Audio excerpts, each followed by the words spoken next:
নমস্কার বন্ধুরা, সকলকে স্বাগত সৌমশ্রী ইউটিউব চ্যানেল আয়োজিত শ্যামা পূজা পরিক্রমা 2025। এখন রয়েছে আমার শ্রী সম্মিলিত কালী পুজো। তাদের এবছরের ঠাকুর দেখতে পাচ্ছেন খুব সুন্দর, এবং প্যান্ডেলও কিন্তু বড় মায়ের যে মন্দির সেই আদলে তৈরি করেছে মণ্ডপ, অর্থাৎ ওপরে কিন্তু দেখতে পাচ্ছেন লেখা ধর্ম যার যার উৎসব কিন্তু সবার।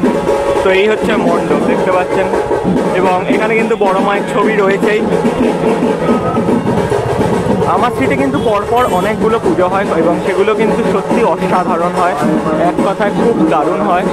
এই হচ্ছে তাদের মাতৃ প্রতিমা এবছরে।